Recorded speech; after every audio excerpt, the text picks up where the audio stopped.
Hello and welcome to Pipe in a Battle. I know it's been a few days since my last posting, so I do apologize. Today I'm smoking a Peter Stuckby, 4th generation church warden. A bit ostentatious, but a fun smoke all the same. And I figured for today's battle, we'll stick with the theme of the Civil War and talk about the Battle of Gettysburg. However, if any of you have preferences for another conflict or battle throughout history, let me know. So, Battle of Gettysburg, perhaps the most famous battle ever fought on the North American continent. It was certainly the largest, fought during the American Civil War, July 3rd to July 1st, 1863. Now, the context for this battle is pretty significant. Any student of the Civil War will know that it wasn't fought in the South, it was fought in Pennsylvania, which is a little rare for your Civil War battles. So, this was Lee's second invasion of the North, the first being a failed attempt at a stalemate battle of Antietam in 1862. And he wanted to try again. So, the context for this battle is, in 1864, the North was going to have an election. President Lincoln was up for re-election, and after 3 years of unsuccessful campaigns against the South, there was a significant element in the Northern populace who wanted to sue for peace. And so the peace candidate was actually General George McClellan, who was one of Lincoln's first Union generals, quite unsuccessful in the field, but very popular, who ran on this campaign, the Democratic ticket for peace. And so Lee decided to abandon his traditional strategy of a defensive war in the Virginias, tiring the North out in order to gain independence, and wanted to take the fight north, thinking that if he could secure victory on northern soil, then it would influence the 1864 elections and possibly get the Peace Party, the Peace Democrats, in office and end the war. Not a bad strategy, but a risky strategy. He'd be farther away from his supply bases in unfamiliar terrain.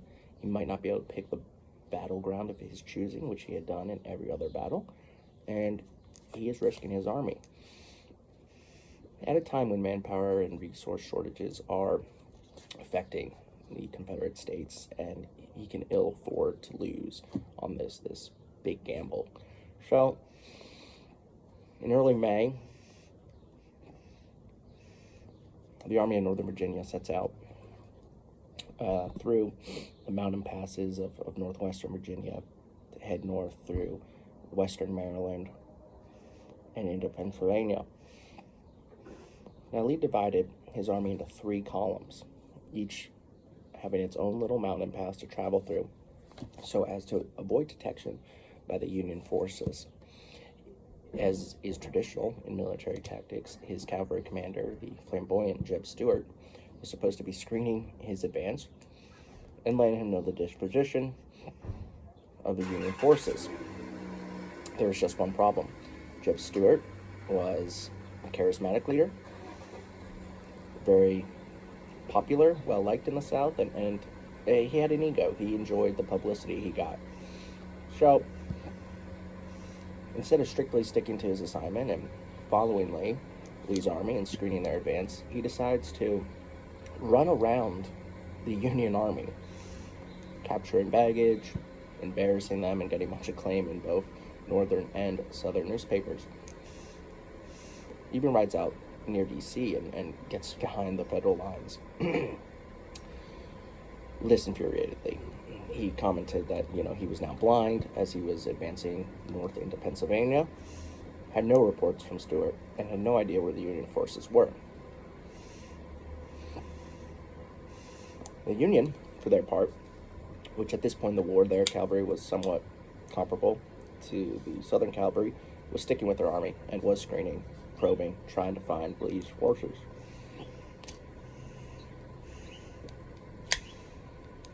And so Buford's men are screening, this is Union cavalry, and are taking positions in the town of Gettysburg. Now, people think this battle, this famous battle, was meant to happen at Gettysburg. It wasn't. It happened almost by accident.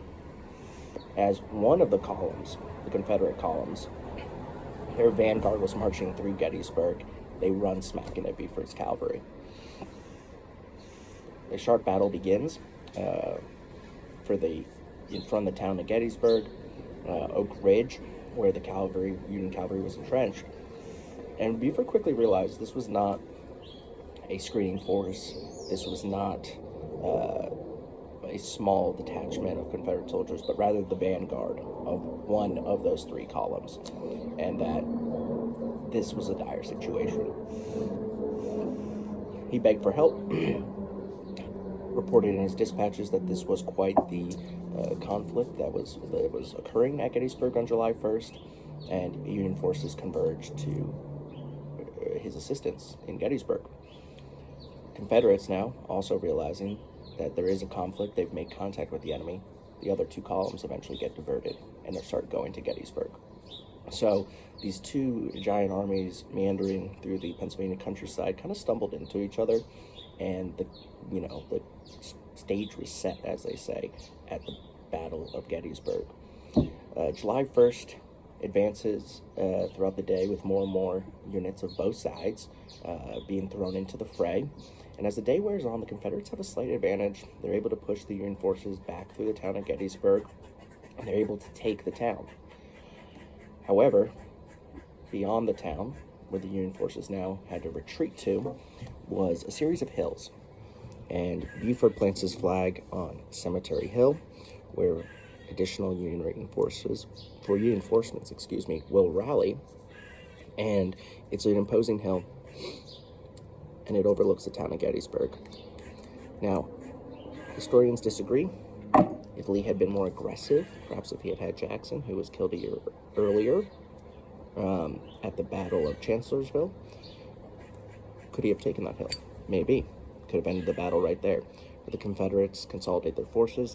They don't push the attack into the evening hours of July 1st, and so the Union troops have control of the hill. Now,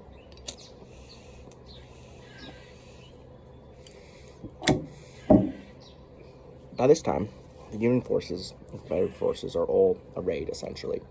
Lee is commanding his strongest army ever of about 80,000 men. The Union, under General George Meade, have about 100,000. Now, the Union decides to organize their forces in a fishhook, if you will, and it would look like this, So you have Cemetery Hill in the middle, and then the far right flank is Culp's Hill, Cemetery Hill, and then all the way down it goes to Little Round Top and Big Round Top, a series of two hills anchoring their far left flank. A formidable defensive position, and in initial July 1st strategy meetings, General Longstreet, Lee's now most senior and trusted commander, is adamantly opposed against continuing the fight here at Gettysburg. Throughout the war, all the South's victories, all of Lee's victories, have been when they fought on ground of their own choosing, usually on the defensive. He did not want to attack against the great terrain the North possessed, and he wanted to withdraw the army and find a different place in Pennsylvania to strike. Lee was opposed, though. He had marched his army up to Pennsylvania to invade the North, to strike a decisive victory on Northern soil, to impact the 1864 elections, and now he's found the Union Army. He's not going to let them get away. So he's determined to stick it out and fight at Gettysburg, unfortunate ground or not. So on July 2nd, the day opens up, and Lee orders General Longstreet to attack Little Round Top on the far left flank of the Union lines. The attack begins around 2 p.m., and the Confederate forces advance. They advance through the Peach Orchard, They advance over Devil's Den, a series of rock precipices, if you will, a jungle gym of rocks that goes up about 100 feet, and they slowly and bloodily make their way through. They decide to attack Little Round Top with a flanking maneuver on the far left, get behind the Union lines and roll them up. Opposing them was the 20th Maine, led by Neville Chamberlain. Now, they are posted at the far extreme left of the Union lines. There is nobody beyond them. If they are defeated, the whole battle is lost. The whole army could be in jeopardy.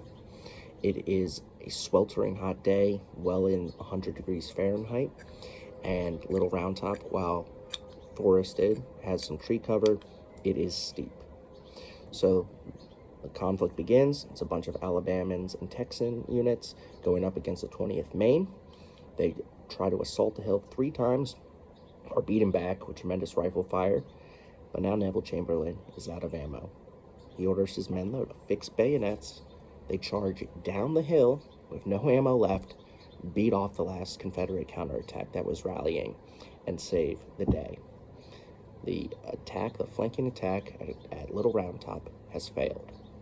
Later in the evening, there was some Confederate activity on the far right flank at Culp's Hill, but it was more of a reconnaissance in force. It was also unsuccessful. Thus far, we've had a failed Confederate attack after initial success on the first day, and we head into day 3.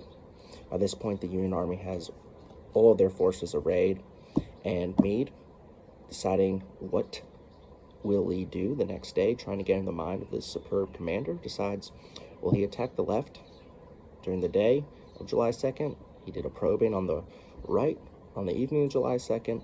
The only alternative now is he's going to attack the center. So he pulled forces from both his flanks, placed them in the center, and awaited the Confederate attack. Lee, having tried both flanks, decides, I'm going to launch Pickett's division, about 15,000 men, dead center at the Union forces.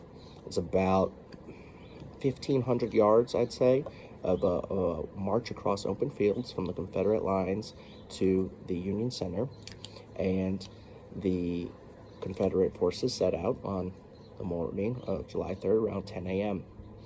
Once they're about 750 yards away, they are exposed to cannon fire and small arms fire, and yet they keep coming, wave after wave after wave. They hit the center of the Union's lines and what's known as Pickett's Charge, and the Union are entrenched behind a little stone wall. They also have all their reserves that they've put there. Ferocious fighting, hand-to-hand fighting ensues, but they were able to beat it off. The attack really never stood a chance. It was exposed for too long as the Confederates were trying to get into position to actually attack, and it was beaten back with heavy casualties. Pickett, after the failed charge, was reportedly crying, saying, what happened to my division? What happened to my boys? Very few survivors came back. At this point, Lee takes full responsibility for this decision, actually apologizes to his army, and decides to withdraw. The Battle of Gettysburg has been a decisive Union victory. They beat the Confederates on their home soil, giving Lincoln a much-needed political victory in his re-election campaign, and the Confederate Army withdraws back into Virginia. Coincidentally, also on this day, July 3rd, 1863, the strategic fortified Confederate city of Vicksburg, Mississippi fell, which made the Confederacy split into 2, as it gave the Union Navy control of the Mississippi River.